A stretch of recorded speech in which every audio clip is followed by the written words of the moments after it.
Tergantung, kalau misalkan lagi di rumah biasanya pakai tasbih, tapi kalau misalkan lagi di luar biasanya pakai tangan aja, soalnya nggak bawa tasbih kemana-mana kayak gitu. Tapi Biasanya pakai tangan sih. alasannya kenapa? Lebih praktis aja, lebih simpel. Kalau tasbih gimana? Kalau tasbih nggak enak aja dipegang-pegang. Saya pakai ini Mas, sekarang kan lagi ada tuh yang namanya tasbih yang dipencet aja tuh yang udah di modelnya di semi digital lah ya seperti itu ya. Itu mau saya pakai seperti itu sih. Kalau kenapa ditanya kenapa saya menggunakan hal seperti itu ya lebih mudah, lebih praktis. Terus kadang-kadang kan kalau zikir ya namanya manusia gitu ya kadang-kadang suka ke skip gitu loh, suka kelewatan. Kalau pakai ini kan jelas hitungan angkanya jelas, kelihatan jelas sudah sampai berapa. Pakai ruas tangan juga, pakai tasbih juga. Kalau di rumah pakai tasbih, kalau lagi di jalan ya pakai tangan. Alasannya kenapa Mbak? Bisa beda gitu? Mungkin kalau misalkan di luar pakai tasbih, maksudnya kalau misalkan di luar nggak pakai tasbih gitu, pakai tangan, lebih simpel sih, di mana aja bisa. Cuman kalau misalkan di rumah pakai tasbih itu lebih khusyuk sih sebenarnya. Doanya jadi lebih, mungkin Allah bisa langsung menjabah gitu. Dalam sebuah riwayat disebutkan, bentuk tasbih yang kita kenal pada zaman sekarang ini tidak pernah dikenal pada masa Nabi Shallallahu Alaihi Wasallam dan baru dipergunakan orang mulai abad kedua Hijriah atau sekitar 1 abad lebih setelah wafatnya Rasul Shallallahu Alaihi Wasallam. Ketika itu, nama tasbih belum digunakan untuk menyebut alat penghitung zikir. Sejak masa itu, tasbih mulai banyak dipergunakan orang di mana-mana. Bahkan pada masa itu, masih ada beberapa ulama yang memandang penggunaan tasbih untuk menghitung zikir sebagai hal yang kurang baik. Sejak abad ke-5 Hijriah, penggunaan tasbih makin meluas di kalangan kaum muslimin, termasuk kaum wanitanya yang tekun beribadah. Tidak ada riwayat yang menyebutkan adanya larangan penggunaan tasbih dan tidak ada pula yang memandang penggunaan tasbih sebagai perbuatan mungkar. Lalu bagaimana Rasul Shallallahu Alaihi Wasallam dan para sahabatnya berzikir? Apa yang digunakan untuk mengetahui jumlah zikirnya? Apakah Nabi Shallallahu Alaihi Wasallam menganjurkan menggunakan alat tertentu seperti tasbih? Dalam riwayat Abu Daud, Tirmizi, An-Nasai, dan Al-Hakim berasal dari Ibnu Umar radhiyallahu anhu disebutkan Rasulullah Shallallahu Alaihi Wasallam menghitung zikirnya dengan jari-jari dan menyarankan para sahabatnya supaya mengikuti cara beliau Shallallahu Alaihi Wasallam. Para imam ahli hadis tersebut juga meriwayatkan sebuah hadis berasal dari Bisroh, seorang wanita dari kaum muhajirin yang mengatakan bahwa Rasulullah Shallallahu Alaihi Wasallam pernah berkata, "Hendaklah kalian senantiasa bertasbih, berzikir, bertahlil, dan bertakdis, yakni berzikir dengan menyebut keesaan dan kesucian Allah Subhanahu wa Ta'ala. Janganlah kalian sampai lupa hingga kalian akan melupakan tauhid. Hitunglah zikir kalian dengan jari, karena jari-jari kelak akan ditanya oleh Allah dan akan diminta berbicara." Namun perlu diperhatikan bahwa anjuran menghitung zikir dengan jari dalam hadis ini tidak berarti melarang orang untuk menghitung zikir dengan cara lain. Imam Tirmizi, Al-Hakim, dan Tabrani meriwayatkan sebuah hadis berasal dari Sofiyah yang mengatakan bahwa pada suatu saat Rasulullah Shallallahu Alaihi Wasallam datang ke rumahnya. Beliau melihat 4.000 butir biji kurma yang biasa digunakan oleh Sofiyah untuk menghitung zikir. Beliau Shallallahu Alaihi Wasallam bertanya, "Hai binti Huwai, apakah itu?" Sofiyah menjawab, "Itulah yang kupergunakan untuk menghitung zikir." Beliau Shallallahu Alaihi Wasallam berkata lagi, "Sesungguhnya engkau dapat berzikir lebih banyak dari itu." Sofiyah menyaut, "Ya Rasulullah, ajarilah aku."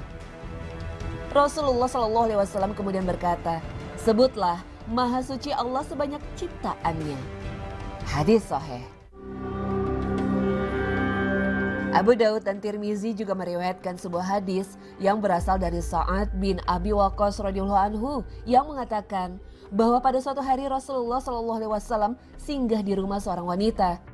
Beliau melihat banyak batu kerikil yang biasa dipergunakan oleh wanita itu untuk menghitung zikir. Beliau bertanya, "Maukah engkau kuberitahukan cara yang lebih mudah dari itu dan lebih afdol, utama?" Sebut sajalah kalimat-kalimat sebagai berikut. Subhanallah sebanyak apa yang diciptakannya di langit. Subhanallah sebanyak apa yang diciptakannya di bumi. Subhanallah sebanyak yang ada di antara keduanya. Sebutkan juga Allahu Akbar sejumlah itu. Alhamdulillah sejumlah itu. La ilaha illallah sejumlah itu. Dan la haula wa la quwata illa billah sejumlah itu pula. Sejumlah hadis ini menegaskan dengan gamblang bahwa Rasulullah SAW tidak melarang siapapun menghitung zikir dengan menggunakan alat lain selain jari tangan. Beliau SAW hanya mengajarkan kepada mereka bacaan-bacaan yang lebih utama dan lebih mudah dibaca, bukan alat hitungnya. Banyak riwayat menyebutkan bahwa para sahabat Nabi SAW dan generasi terbaiknya ada yang menggunakan biji kurma, batu-batu kerikil, bundelan-bundelan benang, dan lain sebagainya untuk menghitung zikir yang dibaca. Imam Ahmad bin Hanbal meriwayatkan bahwa seorang sahabat Nabi yang bernama Abu Sofiyah menghitung zikirnya dengan batu-batu kerikil. Riwayat ini dikemukakan juga oleh Imam Al-Baihaqi dalam Mu'jamus Syahabah bahwa Abu Sofiyah, maula Rasulullah SAW, menghamparkan selembar kulit kemudian mengambil sebuah kantong berisi batu-batu kerikil. Lalu duduk berzikir hingga tengah hari. Setelah itu ia menyingkirkannya. Seusai sholat zuhur, ia mengambilnya lagi lalu berzikir hingga sore hari. Abu Daud meriwayatkan bahwa Abu Hurairah radhiyallahu anhu mempunyai sebuah kantong berisi batu kerikil. Ia duduk bersimpuh di atas tempat tidurnya, ditunggui oleh seorang hamba sahaya wanita berkulit hitam. Abu Hurairah berzikir dan menghitungnya dengan batu-batu kerikil yang berada dalam kantong itu. Bila batu-batu itu habis dipergunakan, hamba sahayanya menyerahkan kembali batu-batu kerikil itu kepadanya. Abu Syaibah juga mengutip hadis Ikrimah yang mengatakan bahwa Abu Hurairah mempunyai seutas benang dengan bundelan 1000 buah. Ia baru tidur setelah berzikir 12.000 kali. Imam Ahmad bin Hanbal dalam musnadnya mengemukakan bahwa Abu Darda radhiyallahu anhu mempunyai sejumlah biji kurma yang disimpan dalam kantong. Usai salat subuh, biji kurma itu dikeluarkan satu persatu untuk menghitung zikir hingga habis. Cara yang sama dilakukan sahabat mulia Sa'ad bin Abi Waqqas radhiyallahu anhu yang menghitung zikirnya dengan batu kerikil atau biji kurma. Demikian pula sahabat mulia Abu Sa'id Al-Khudri. Ali bin Abdullah bin Abbas radhiyallahu anhu mempunyai 500 butir biji zaitun. Tiap hari ia menghitung rakaat-rakaat salat sunnahnya dengan biji itu.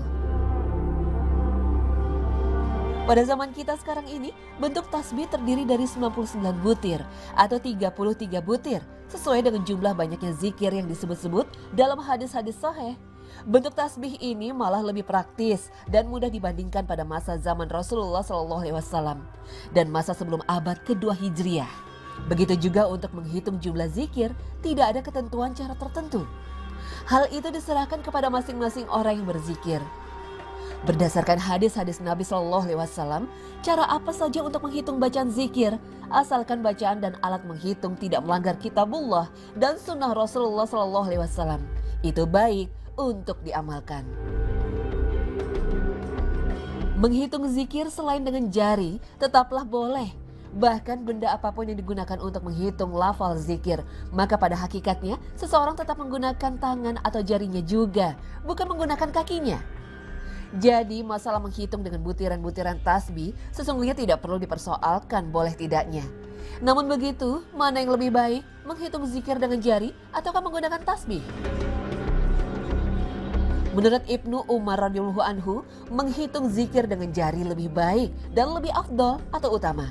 Akan tetapi Ibnu Umar juga memberikan catatan, hal ini jika orang yang berzikir tidak akan salah hitung. Tapi jika menggunakan jari justru membuat orang lebih mudah salah menghitung, maka menggunakan tasbih lebih afdol. Perlu juga diketahui bahwa menghitung zikir dengan tasbih disunahkan menggunakan tangan kanan. Inilah yang dilakukan generasi terbaik Nabi SAW. Dalam soal zikir, yang paling penting dan wajib diperhatikan baik-baik ialah kekhusyuan.